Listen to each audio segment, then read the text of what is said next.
En Union soviétique, toute dissension est supprimée. La guerre froide fait monter la tension et renforce la peur non seulement d'une subversion interne, mais aussi d'une autre guerre mondiale.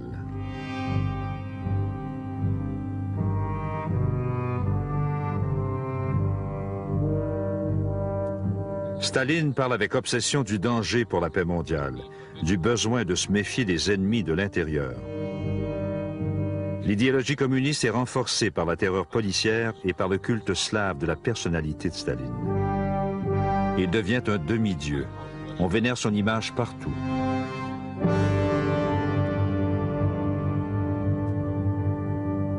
Pour ceux qui ne se conforment pas, il y a le silence et la mort derrière les barbelés.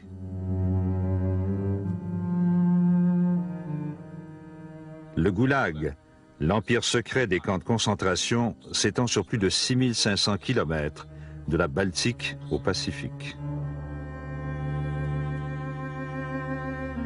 Pendant les années de la guerre froide, les camps dévorent les vies par millions.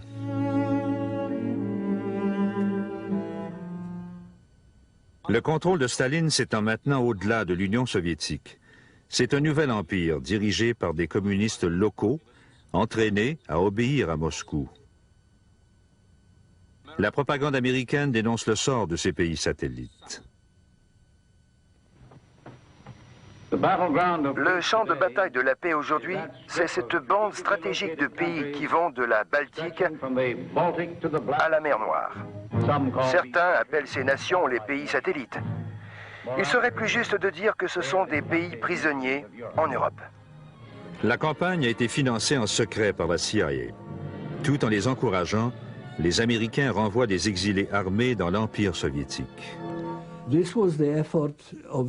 À l'initiative de la CIA, on recrutait de jeunes réfugiés. Ils étaient entraînés à la hâte dans tous les types de subversions.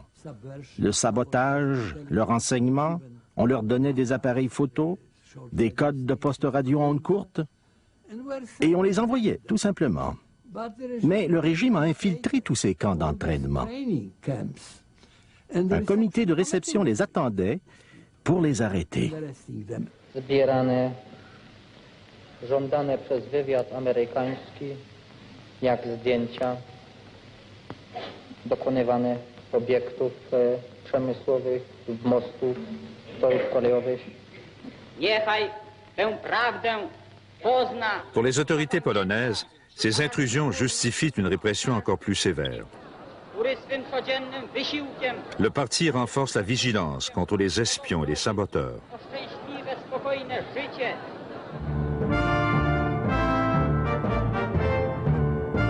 En 1948, Staline commence à mettre plus de pression sur l'Europe de l'Est.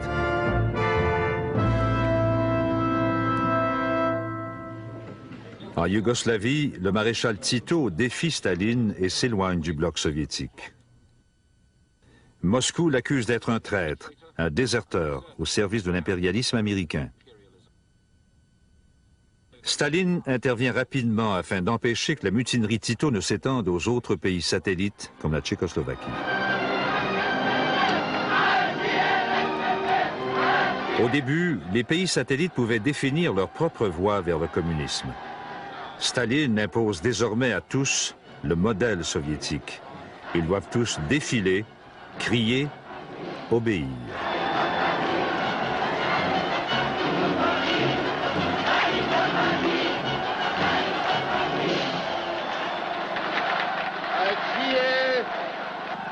Ojcze sowieckich narodów, a mirowe fronty całego świata, wielki Stalin. Pour mater toute protestation, Moscou ordonne la tenue de procès spectacles de communistes en vue d'Europe de l'Est. En Tchécoslovaquie, Rudolf Slansky, le secrétaire du parti, est parmi ceux que l'on désigne pour le sacrifice. Staline avait besoin de discipliner son nouveau camp, son nouvel empire. Et il l'a discipliné à un tel point que les habitants de ces pays n'avaient plus le droit de faire quoi que ce soit, sauf d'exécuter ses ordres.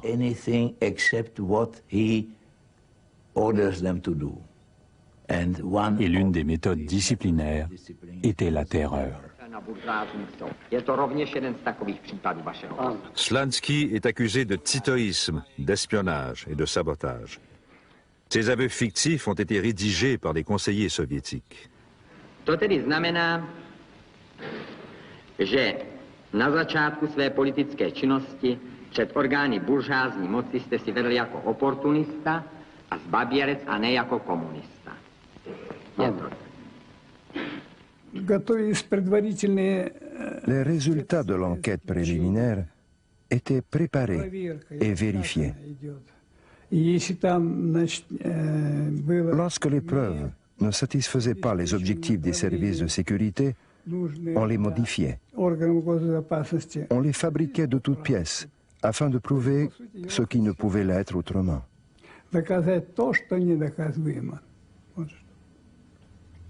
Jaký to řetěz otřásajících zločinů. Avšak přes rafinované spiklenství a záškodnictví, přes lstivou obojetnost a hanebnost svých prostředků nedosáhli svých cílů. Byli rozdrceni. Tout reposait sur les aveux de l'inculpé. On n'avait alors pas besoin de preuves. Dès qu'on obtenait les aveux, c'était suffisant pour procéder au procès et à la sentence.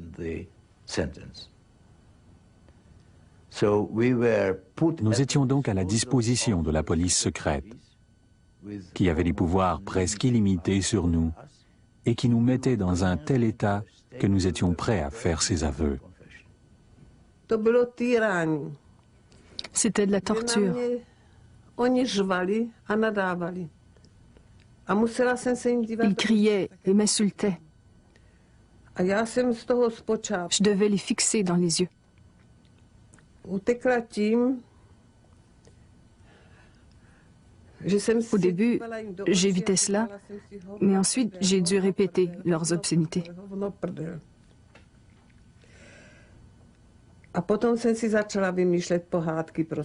Puis j'ai commencé à inventer des contes de fées pour mon fils. Je suis entrée dans le monde imaginaire des châteaux et des princes et des animaux, de sorte que lorsqu'ils me criaient après, je n'avais pas à leur répondre. Je les regardais dans les yeux pendant que j'inventais ces contes de fées.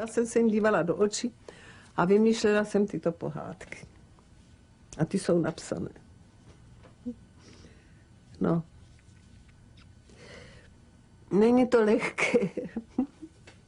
Ce n'est pas facile. Já se nelituju. Je ne m'apitoie pas sur mon sort.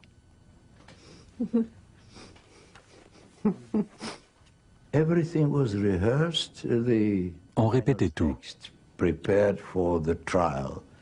Le texte final préparé pour le procès, qui contenait les questions qui allaient être posées par le procureur en chef et le président du tribunal, contenait aussi les réponses à fournir.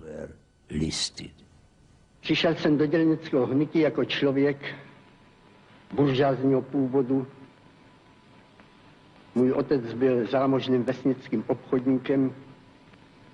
Vyrůstal jsem v prostředí obchodnické rodiny a to ovlivnilo mé osobní vlastnosti a můj charakter. Vstoupil jsem v roce 1921 do komunistické strany a přišel jsem tam s různými maloměšťáckými názory, kterých jsem se nezbavil. To vedlo k tomu. Slansky et 10 autres sont pendus en décembre 1952. Leurs cendres sont dispersées sur la glace d'une route de campagne inconnue. Staline a démontré son pouvoir. Pendant qu'il est en vie, lui désobéir équivaut à la mort.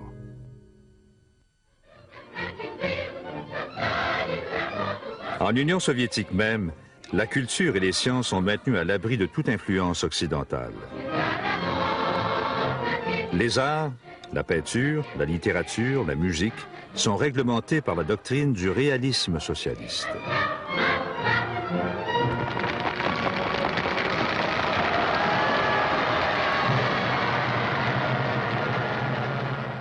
Мне кажется, L'intervention de Staline dans le travail du théâtre Bolchoï s'est faite avec amour et bon goût.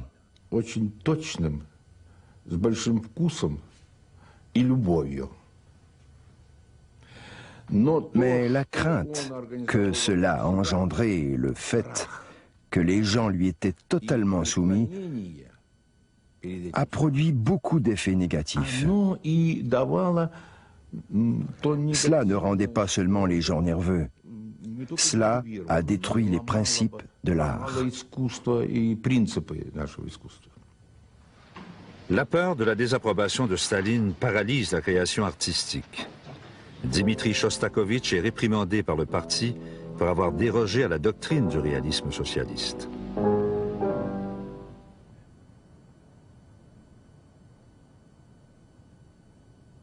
L'art officiel dépeint l'Union soviétique comme une terre promise d'abondance et d'opportunités, guidée par des dirigeants sages et altruistes. Mais ceux qui discutent de véritables changements, même en privé, comme Susanna Petchouro et son ami étudiant, risquent la sanction.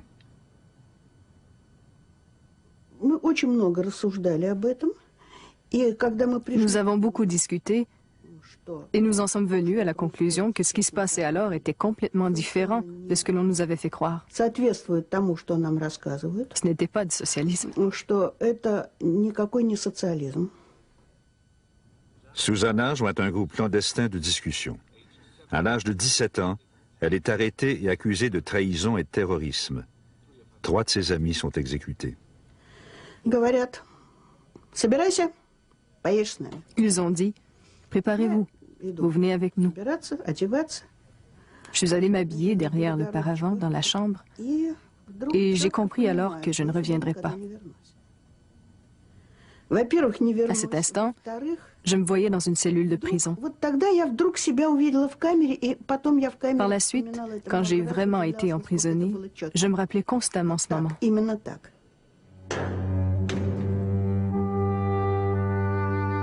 Au fil des ans, des millions de gens partagent le sort de Susanna. Ils disparaissent souvent sans laisser de traces.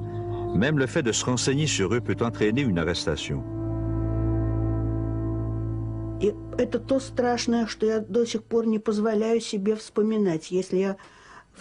y a des choses si affreuses que je ne veux pas m'en souvenir, parce qu'alors je ne peux pas dormir pendant des semaines. Ils arrachaient les enfants des bras de leur mère en pleurs, et puis ils battaient les mères. Les enfants disparaissaient tout simplement. Ils n'ont jamais su ce qui leur était arrivé par la suite. Il n'y a rien de plus affreux que ça. Même si je les ai vus tuer des gens ou commettre tous les crimes qu'ils voulaient.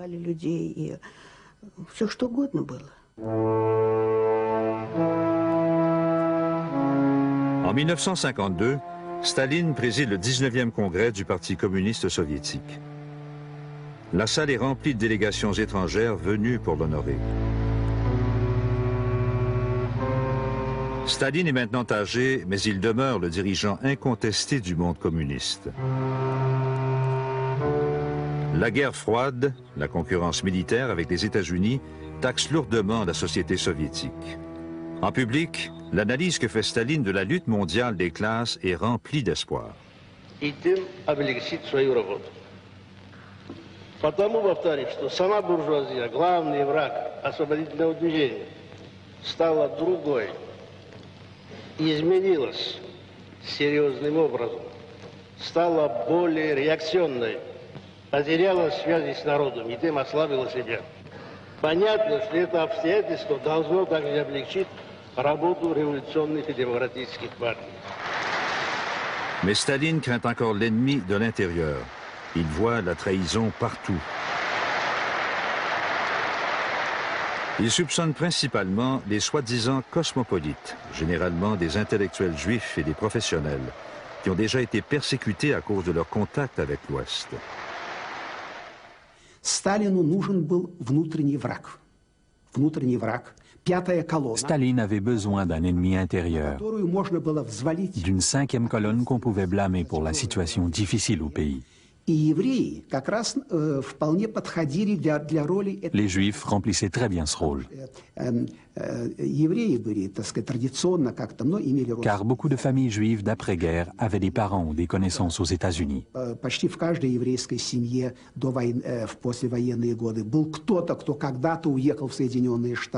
C'était donc bien pratique de présenter les Juifs comme la cinquième colonne, des agents de l'impérialisme américain. En janvier 1953, 9 médecins du Kremlin sont accusés de comploter l'assassinat des dirigeants soviétiques avec les services secrets de l'Ouest.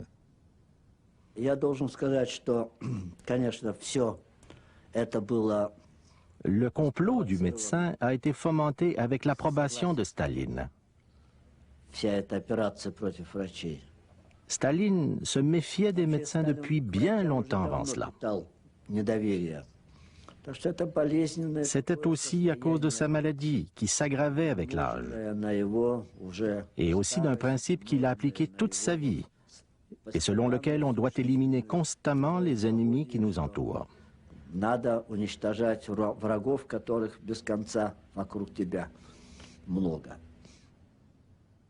L'un des médecins, Yakov Ettinger, meurt sous la torture. Son fils est arrêté et interrogé. Ils ont voulu que je fasse des aveux, que je déclare que j'étais dans le secret, que je connaissais certains faits qui montraient que mon père et d'autres médecins traitaient mal certains patients.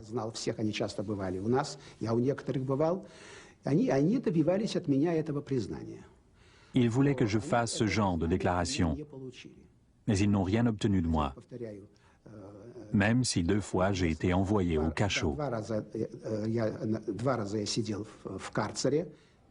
5 des 9 médecins sont juifs. L'affaire ravive l'antisémitisme russe. Les Juifs sont dénoncés et bannis de la profession médicale. Soudain, une nuit d'hiver, Staline est terrassé par une hémorragie cérébrale. Personne n'ose le soigner pendant qu'il est étendu par terre, à demi-conscient. Il meurt le 5 mars 1953.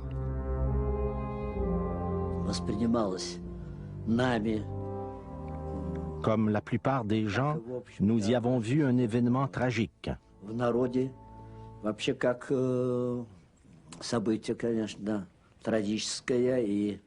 Sa mort a causé beaucoup d'anxiété. Comment allions-nous survivre alors que les fondations de nos vies étaient détruites?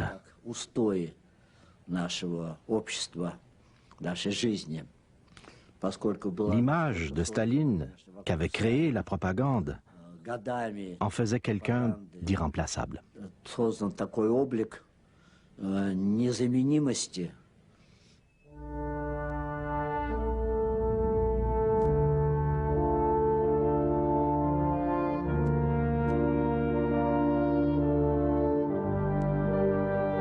Staline a régné sur l'Union soviétique, en temps de paix comme en temps de guerre, pendant plus de 20 ans.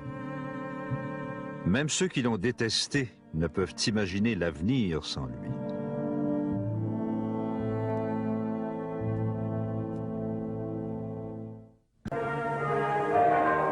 L'Union soviétique pleure la mort de Staline. Pendant près de 3 décennies, Staline a été le chef suprême. Comment vont-ils faire sans lui? C'était comme si le monde entier allait s'effondrer. On se demandait ce qui allait nous arriver. On considérait Staline comme un père qui veillerait toujours sur nous.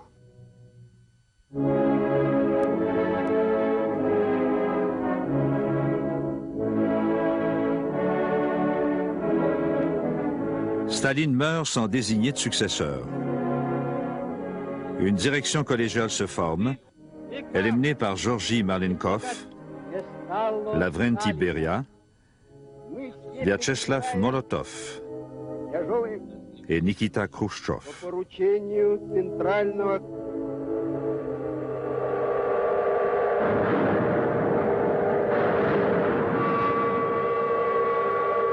Des millions de Russes pleurent le décès de leur chef, bien qu'il ait été impitoyable et ait négligé leur bien-être.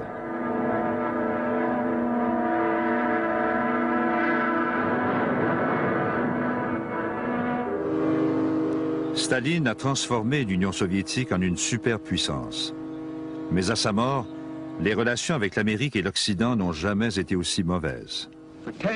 Pendant 10 ans, le monde a été dominé par le pouvoir maléfique de Staline. Une nouvelle ère commence, une ère pendant laquelle nous serons guidés par un esprit de liberté et non l'asservissement, et où les relations humaines seront fondées sur la fraternité et non sur la domination d'un seul homme. Les États-Unis aussi ont un nouveau gouvernement. Le président Eisenhower, le secrétaire d'État Dulles et le vice-président Nixon s'engagent à repousser les frontières du pouvoir soviétique. Eisenhower et Dulles avaient accusé l'administration Truman de mollesse envers le communisme. Ils ont maintenant l'occasion de défier le pouvoir soviétique. Mais peut-on libérer l'Europe de l'Est de la domination soviétique sans une guerre nucléaire? L'Empire soviétique en Europe s'étend à la Hongrie, la Tchécoslovaquie, la Pologne et l'Allemagne de l'Est, qui se donne le nom de République démocratique allemande. Staline avait choisi Walter Ulbricht pour diriger l'Allemagne de l'Est. Il est à la tête d'un régime inféodé à Moscou. Après la mort de Staline, Ulbricht s'empresse de reconstruire sa partie d'Allemagne selon les principes staliniens. Und unsere Straße veränderte ihr Gesicht. Wo vor Monaten noch Ruinen standen, waren Konstrukteure, Maurer und Zimmerleute an der Arbeit. On renforce l'industrie lourde pour satisfaire aux exigences de l'économie soviétique. Les ouvriers reçoivent l'ordre d'accroître la production. On néglige les besoins quotidiens. Die Normalbevölkerung lebte Le citoyen moyen vivait très mal. Si on parle des nécessités comme le chauffage, le charbon, l'électricité, tout cela était rationné.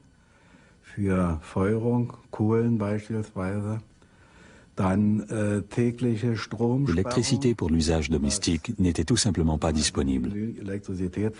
Le moral de la population est tombé à zéro. Comme Staline, Ulbricht ne tolère aucune opposition.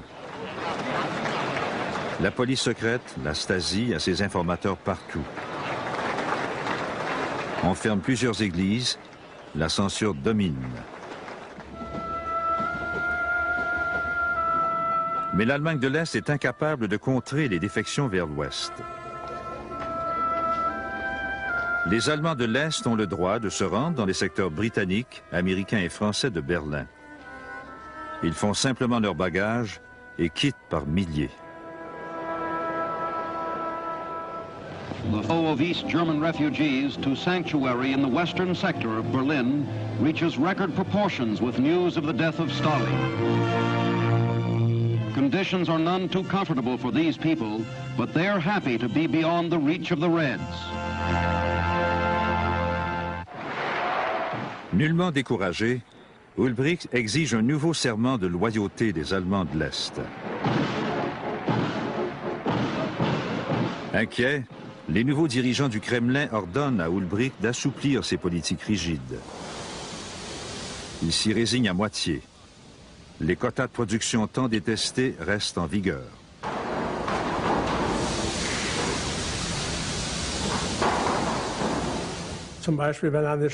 Si on vous chronométrait en train de fabriquer une vis et que vous mettiez 4 minutes, on s'attendait à ce que vous le fassiez en 2 minutes et demie. C'est cela qui était choquant. L'augmentation des quotas de travail et la pression de produire.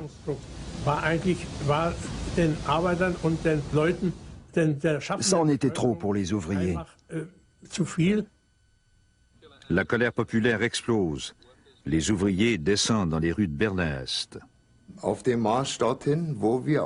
Quand on est passé près des chantiers de construction, tout le monde, les métallurgistes, les serruriers, les maçons, les charpentiers, tous nous ont rejoints. À notre arrivée à l'hôpital municipal, nous étions plusieurs milliers. Des bannières sont apparues sur les chantiers de construction. À bas les augmentations des quotas de travail. Les nouvelles de l'agitation montante ne tardent pas à se répandre à Berlin-Ouest. J'ai appris que des ouvriers de la construction avaient déjà quitté les chantiers. Ils étaient en grève et défilaient dans Berlin-Est. Je les ai rattrapés près de la gare de la rue Friedrich, la gare principale en plein centre de Berlin-Est. À cette époque, faire la grève était un geste politique, un geste de rébellion. Mais défiler dans les rues signifiait quelque chose de plus. C'était presque déclencher une révolution.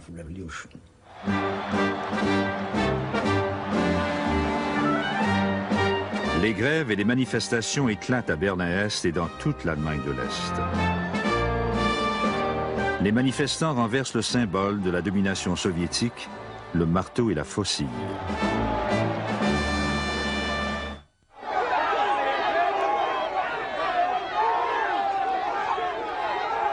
Le gouvernement de Berlin-Est s'effondre.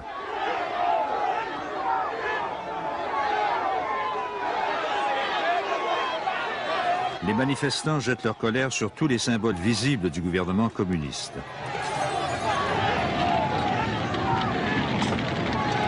Les autorités soviétiques sont étonnées qu'Ulbricht ait permis à la crise de dégénérer de la sorte. Quand Ulbricht est arrivé au quartier général soviétique à Karlhorst, il a téléphoné à Karl Schirdewan et lui a demandé ce qui se passait. Schirdewan a rapporté qu'il y avait beaucoup de personnes ivres dans la foule, qu'elles défonçaient les fenêtres et s'apprêtaient à entrer. Ulbricht a posé le combiné, il a dit en allemand « Tout est perdu ». Il l'a dit d'une façon qui, en russe, se traduit à peu près par « c'est la fin ». Je me suis demandé ce que tout cela signifiait. Même s'il brisait les fenêtres, il n'avait pas d'armes. Il nous faudrait au plus 5 minutes pour les mater. Ils tentaient d'élire un comité de grève parmi les dirigeants ouvriers. Lorsque 4 chars d'assaut russes ont fait irruption sur la place, 4 de front, et ils ont foncé sur la foule. Je me souviens qu'un char a rattrapé un homme et l'a écrasé. Russische Panzer stoßen vor. Werkzeuge der Gewalt gegen die Freiheit. Mit dem Mut Verzweifelter gehen die Arbeiter mit Eisenstangen und Steinen auf die Panzer los. Der Ruf nach Einheit und Freiheit erschallt noch lauter. Da peitschen die ersten Schüsse durch die Straßen.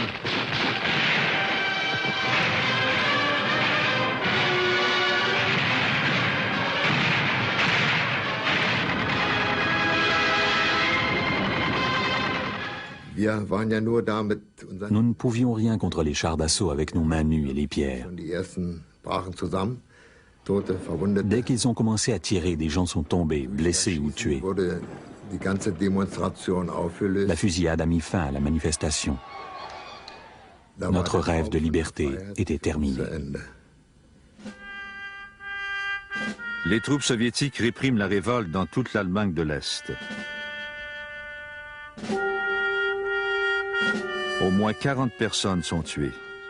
Des milliers sont arrêtés. Pour la première fois, les soldats est-allemands et soviétiques isolent le secteur soviétique du reste de Berlin. Les Britanniques, les Américains et les Français ne voulaient pas d'histoire. Ce qui les préoccupait, c'était de conserver l'accès sécuritaire aux routes qui mènent à Berlin-Ouest, mais ils ne voulaient pas d'histoire avec les Russes. C'est tout ce qui les intéressait. Ils ne voulaient pas s'impliquer.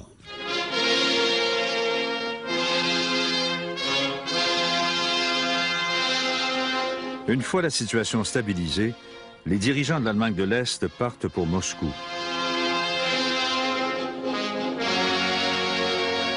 En dehors du bloc soviétique, peu de pays reconnaissent la République démocratique allemande d'Ulbricht.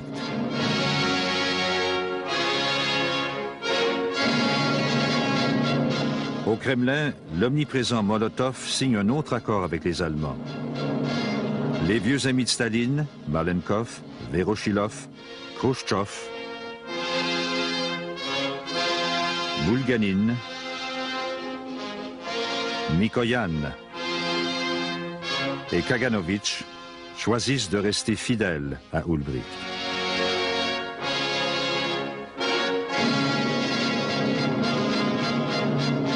Dans une mise en scène bien orchestrée pour les caméras, les membres du Politburo font leurs adieux à leurs camarades est-allemands et leur souhaitent bonne chance. Il y a un absent, Lavrenti Beria, le chef de la police secrète de Staline. Le Kremlin l'accuse d'espionnage pour le compte de l'Ouest. Plus tard, cette même année, il sera exécuté. En septembre 1953, Konrad Adenauer est réélu chancelier de l'Allemagne de l'Ouest. Adenauer souhaite que sa moitié de l'Allemagne devienne un partenaire de l'OTAN, l'alliance militaire de l'Ouest. Nous voulions une alliance atlantique forte qui serve de mur défensif contre l'Union soviétique. Nous voulions aussi empêcher toute expansion de l'Union soviétique en Europe de l'Ouest. Nous ne pouvions atteindre ces buts que si l'Allemagne de l'Ouest avait son armée.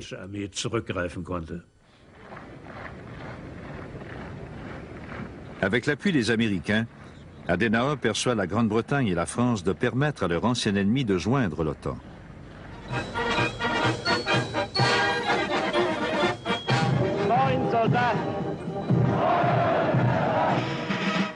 En 1955, l'Allemagne de l'Ouest est autorisée à se doter d'une armée.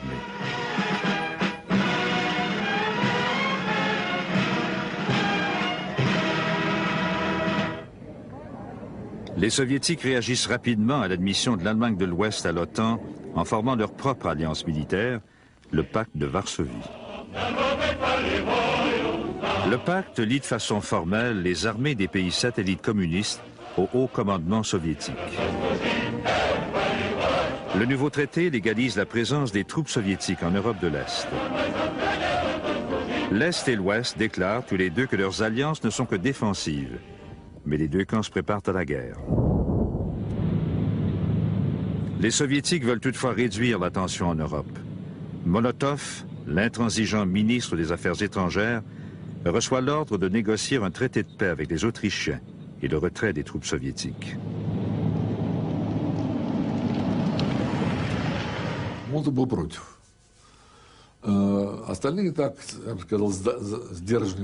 Seul Molotov s'y est opposé. Les autres étaient plus réservés. Il a dit « Pourquoi devrions-nous nous retirer? Nous sommes très bien là. » C'était sa position. Mais la plupart des dirigeants soviétiques n'étaient pas d'accord avec lui et pensaient que nous devrions faire un geste de bonne volonté et entamer des discussions en Europe. À Vienne, Molotov rejoint John Foster Dulles et les ministres des Affaires étrangères britanniques et français pour signer un traité de paix. Österreich ist frei.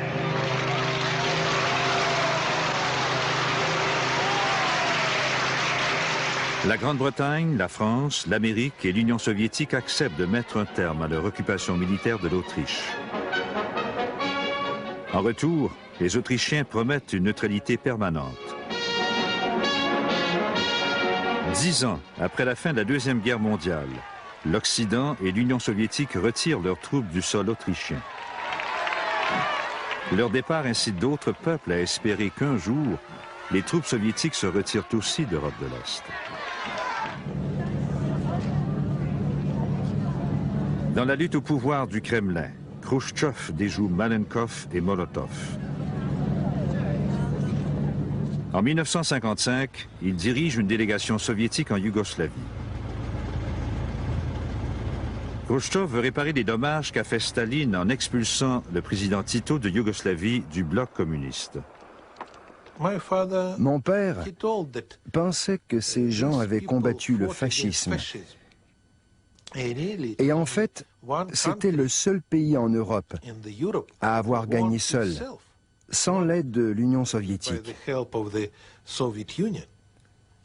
Il pensait donc, je dois y aller, au lieu d'inviter Tito en Union soviétique. Nous sommes un grand pays et nous devons leur montrer que nous reconnaissons nos torts. La Yougoslavie de Tito demeure le seul pays communiste d'Europe qui soit indépendant du Kremlin.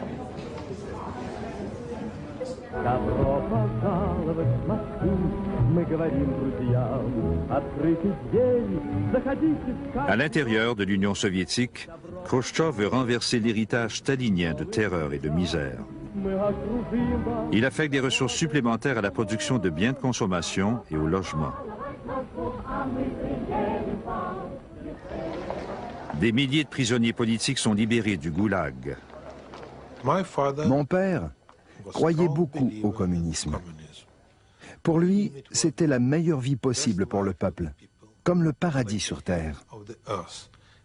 Il a souvent répété qu'il était impossible de vivre dans un paradis entouré de barbelés. Khrouchtchev profite du 20e congrès du Parti communiste soviétique pour mettre un terme au culte de Staline et révéler toute la cruauté de sa dictature.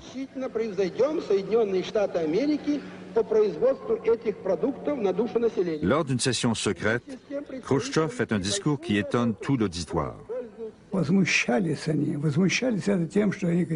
Quand il a fait son discours, la salle a commencé à murmurer. On a crié « honte ». Khrouchtchev révèle à son auditoire que Staline a ordonné l'emprisonnement et l'exécution de milliers de communistes loyaux, d'ouvriers, de gestionnaires et de soldats. Personne, des simples paysans aux généraux, n'était à l'abri de la terreur de Staline.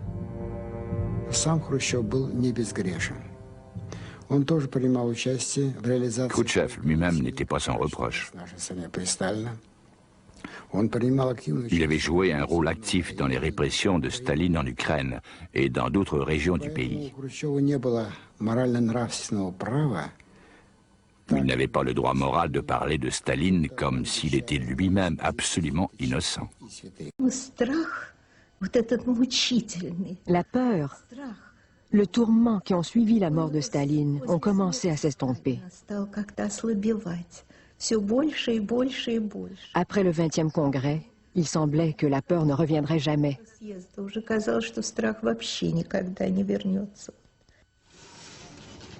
Le discours secret de Khrouchtchev constitue une propagande idéale pour Radio Liberté qui est financée par les Américains. Le texte du discours de Khrouchtchev est diffusé dès que la CIA en reçoit une copie des services du renseignement israélien.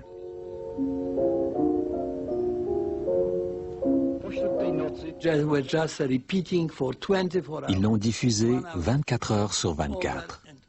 Un discours d'1 heure sans arrêt. Pour les partisans qui avaient subi un lavage de cerveau et à qui on avait fait croire que Staline était un dieu, qu'il ne pouvait commettre aucune erreur, qu'il était infaillible, ça a été l'effondrement de leur foi, de leur religion. La Pologne est un terrain fertile pour le message de Radio Liberté. Les politiques staliniennes ont poussé les ouvriers polonais au bord de la révolte. Après des années de pénurie et de dur labeur, ils veulent du changement. En juin 1956, les ouvriers de Poznan exigent du pain, la liberté pour eux et pour l'Église catholique romaine, et par-dessus tout, la fin de la domination soviétique en Pologne. Les manifestants sont accueillis par des chars d'assaut et des fusils polonais. 74 personnes sont tuées. Les jeunes protestataires subissent un procès spectacle auquel les journalistes étrangers sont conviés. Ce qui a vraiment choqué le gouvernement, le régime, c'est que ce sont les ouvriers qui se sont soulevés. Ce n'étaient pas eux qu'ils craignaient. Ce n'étaient pas des intellectuels, des personnes engagées en politique. C'étaient de vrais ouvriers et ils étaient dégoûtés. Ça a donc été un coup terrible pour le régime. Le soulèvement de Poznan alimente l'esprit de rébellion. Appuyés par les ouvriers polonais, les réformateurs du Parti communiste ont des exigences encore plus radicales. Certains exigent même le retrait des troupes soviétiques. Les réformateurs se tournent vers Vladislav Gomulka, un communiste patriote emprisonné sous Staline. Sans consulter le Kremlin, les communistes polonais le choisissent comme nouveau dirigeant.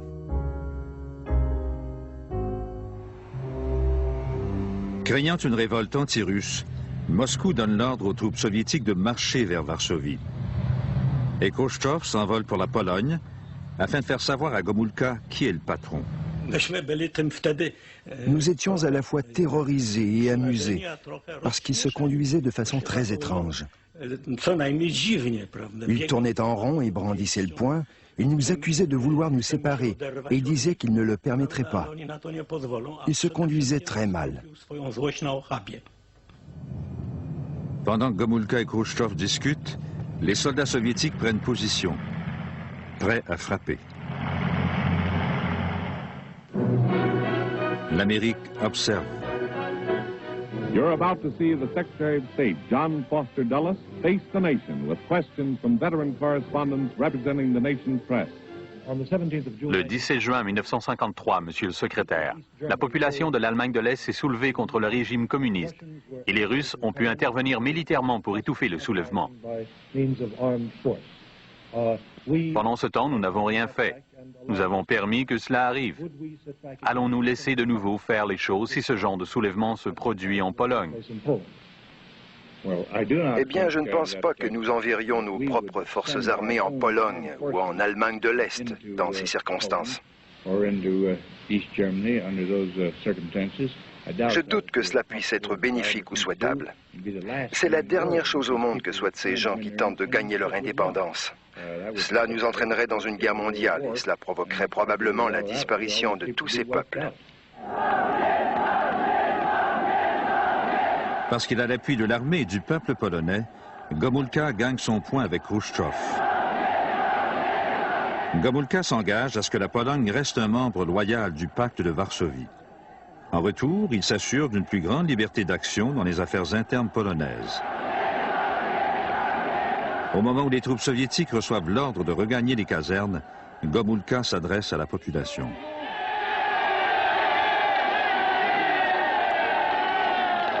W ciągu ubiegłych lat nagromadziło się w życiu Polski wiele zła, wiele nieprawości i bolesnych rozczarowań. Idee socjalizmu, przeniknięte duchem wolności człowieka i poszanowania praw obywatela, w praktyce ulegały głębokim wypaczeniom. Słowa nie znajdowały pokrycia w rzeczywistości.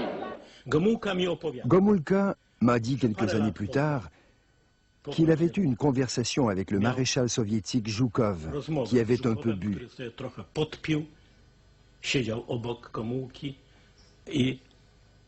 Zhukov a dit « Nous étions tellement bien préparés que nous aurions pu prendre toute la Pologne en 3 jours. Nous avions des plans très détaillés. »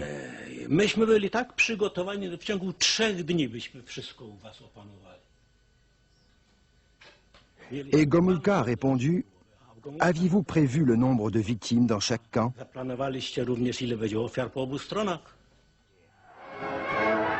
Après la mort de Staline, la Hongrie reste sous la dictature impitoyable de Mátyás Rákosi. On répétait ça à l'époque, c'était comme une plaisanterie. Il y a seulement 3 sortes de gens en Hongrie. Ceux qui ont été en prison, ceux qui sont en prison, et ceux qui vont aller en prison, pour des motifs politiques.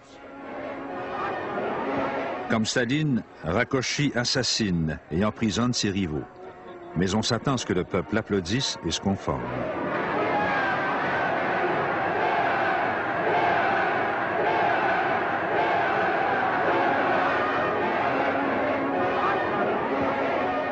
Le nouveau pouvoir du Kremlin n'approuve pas la conduite de Rákosi. Un dirigeant soviétique de haut niveau est envoyé pour négocier avec lui.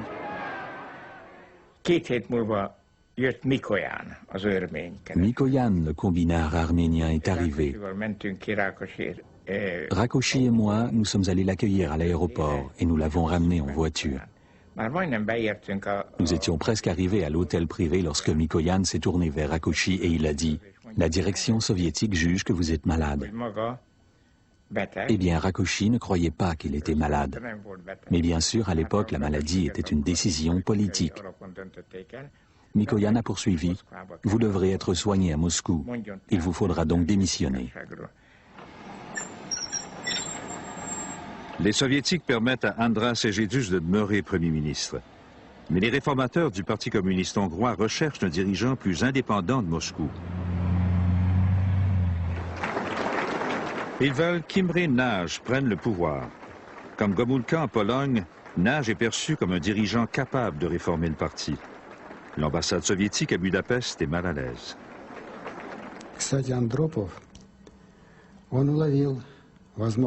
L'ambassadeur Andropov a flairé le danger et il a prévenu Moscou. Il a envoyé beaucoup de télégrammes, il a téléphoné et il est même allé à Moscou. Il a tenté de prévenir tout le monde, mais en vain. Khrouchtchev pensait qu'il pouvait faire face à la situation.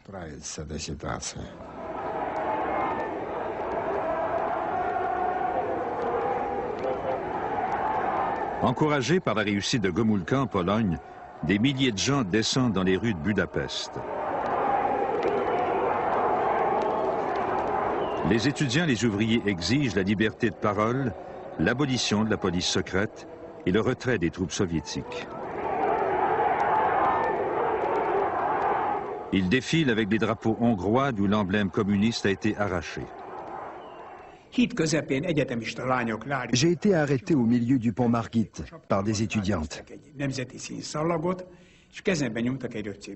L'une d'elles m'a demandé ma casquette, elle y a épinglé les couleurs nationales hongroises et m'a remis un tract. Il contenait 14 demandes.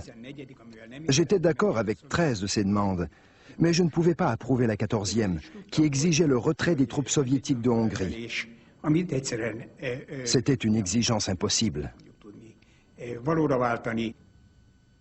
Les manifestants brandissent des portraits d'Imre Nagy. Les réformateurs communistes le pressent de prendre le pouvoir. Imre Nagy a été emmené de son domicile au Parlement.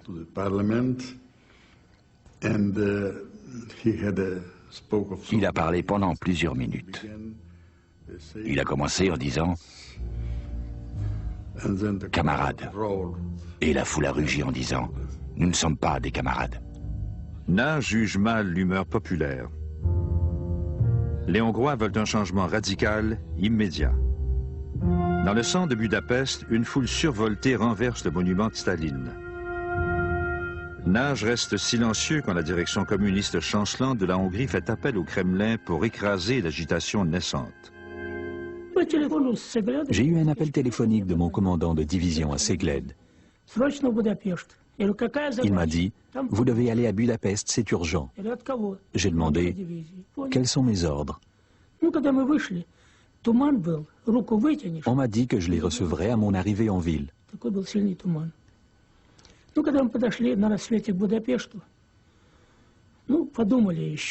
Nous approchions de la ville à la nuit tombante. Nous pensions qu'il suffirait d'une démonstration de force. Puis, j'ai entendu le tir d'une mitrailleuse et les cris d'un homme qui était blessé ou mourant. J'ai alors compris la gravité de la situation.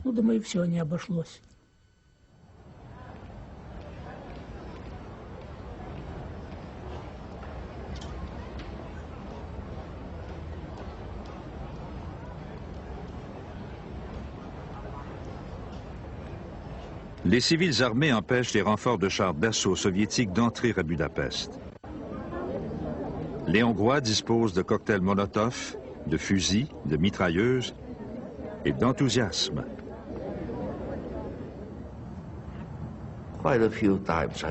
Plusieurs fois, j'ai voulu rentrer à la maison en me disant que la prochaine balle serait peut-être pour moi.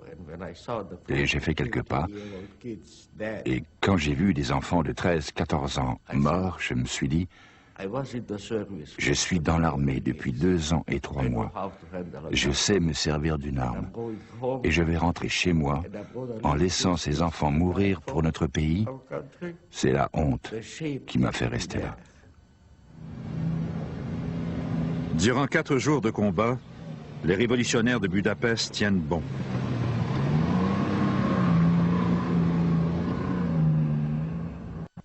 Il y a beaucoup de pertes des 2 côtés. Imre Nagy négocie un cessez-le-feu. Les Soviétiques acceptent de retirer leurs troupes de Budapest.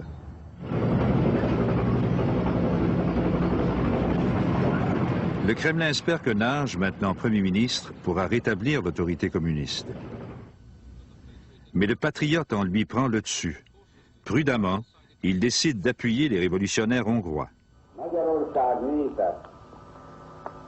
A múlt héten tragikus gyorsasággal peregtek a véres események. De az is vitathatatlan, hogy ezekben a megmozdulászokban elemi erővel bontakozott ki egy nagy, egész népünket átfogó és egyéforrasztó nemzeti demokratikus mozgalom. A Nagy Imrét Je vous dirai bien franchement, et je ne suis pas la seule à avoir cette opinion, c'est ce que pense chaque révolutionnaire, du moins ceux qui osent exprimer leurs opinions. Nous n'avons reconnu Imre Nagy comme notre Premier ministre que lorsqu'il a lui-même reconnu la révolution.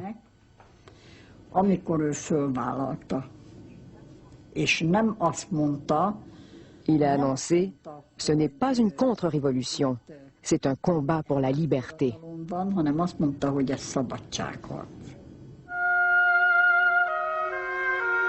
Durant les combats à Budapest, plusieurs citoyens se réfugient dans des caves. Lorsqu'ils sortent, une grande partie de leur ville est en ruine. Les Hongrois croient qu'ils ont gagné leur révolution. Ils sortent pour pleurer leurs héros morts.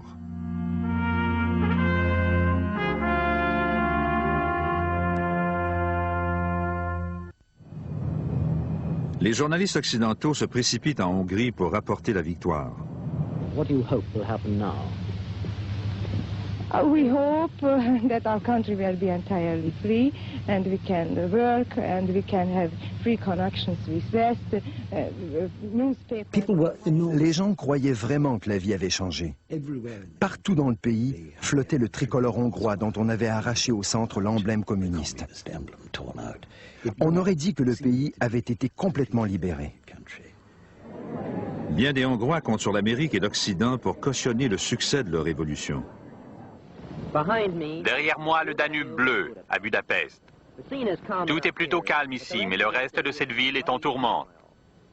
Pendant plus d'une semaine, les rebelles hongrois ont assailli les symboles de la tyrannie soviétique. C'est devenu un cliché de dire du peuple qu'il a mérité sa liberté, mais c'est la seule chose qu'on puisse vraiment dire des Hongrois aujourd'hui. On ne sait pas encore s'ils seront libres, mais si le courage suffit pour gagner la liberté, alors ils seront libres. L'attention de l'Ouest est détournée par une autre crise, loin de l'Europe. Une entreprise militaire extraordinaire commence au Moyen-Orient. La Grande-Bretagne, la France et Israël attaquent le canal de Suez, en Égypte. Les États-Unis n'ont pas été consultés et ils sont furieux. Les Hongrois aussi, pour d'autres raisons. Nous sommes allés voir le chef de la résistance à Győr, la ville principale de l'ouest de la Hongrie, et il nous a accordé un entretien. Il a dit alors, vous avez tout gâché, vous les Britanniques, et bien entendu les Français, vous avez gâché notre révolte en commençant une guerre au Moyen-Orient. Ça va placer les Russes dans une position où ils peuvent en effet agir en toute impunité car le monde aura les yeux fixés sur le Moyen-Orient et non sur la Hongrie. Ils étaient donc en colère.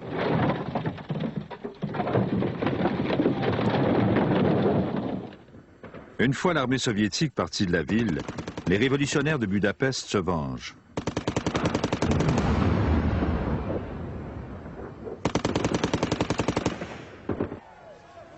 Les bureaux du Parti communiste sont détruits. Le drapeau rouge est brûlé. Les membres de la police secrète sont pendus.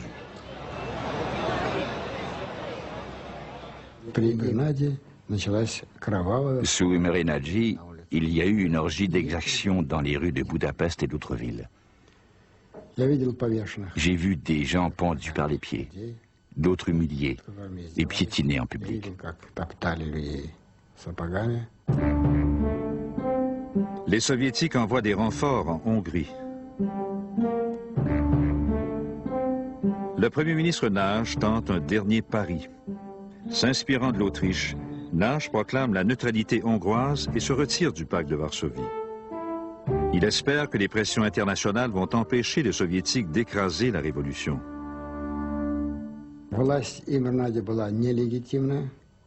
Le gouvernement d'Imre Nagy n'était pas légitime. Par conséquent, toute décision concernant le pacte de Varsovie, que la Hongrie avait joint en vertu de ses propres lois, était invalide. C'est le moins qu'on puisse dire.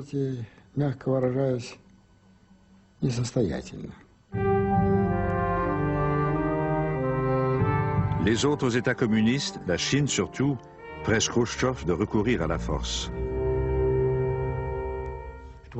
Ça a été une décision très difficile pour mon père. Il y a pensé pendant 3 ou 4 jours. Il a discuté avec les Chinois et avec d'autres représentants, et la première fois, ils ont décidé de ne pas recourir à la force. Doit-on recourir à la force? Oui, non, oui, non. Finalement, ils ont décidé de l'employer. On nous a dit de nous tenir prêts à entrer de nouveau à Budapest à cause de la terreur qui y régnait. Nous n'étions pas une force d'occupation. Nous étions plutôt là pour protéger la population du banditisme et du terrorisme. Nous savions que les Américains auraient pu aussi pénétrer dans la ville par l'ouest. Nous avons demandé à notre commandant de division, cela peut-il signifier la guerre? Il a répondu oui, ça pourrait être le début de la Troisième Guerre mondiale. Le 4 novembre 1956, l'armée soviétique rentre de nouveau à Budapest.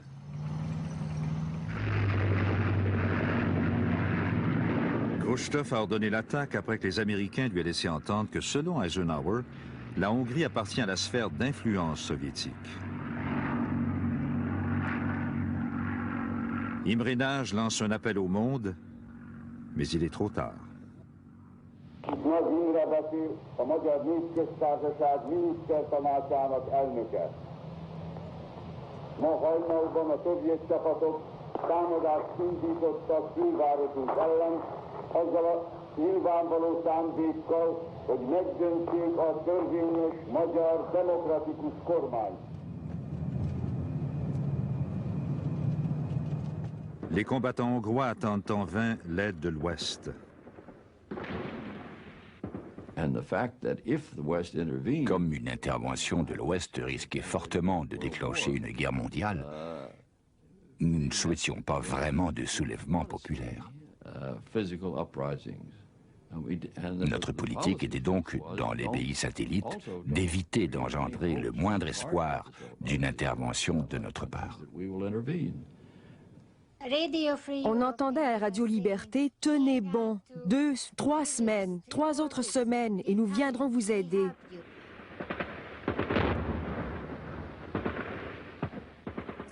Nous nous sommes donc battus jusqu'à la dernière cartouche. Nous avons tenu jusqu'à la dernière goutte de sang. Et en fait, on nous a menti. Personne n'est venu. La révolution hongroise est écrasée. Les combats ont fait des milliers de victimes. Imre Nagy est exécuté. «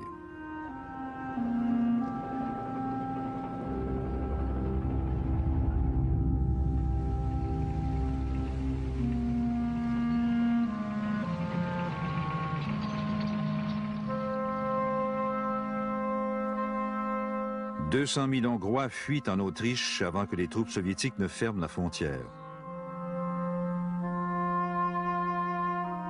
Les millions d'autres qui restent en Hongrie sont prisonniers.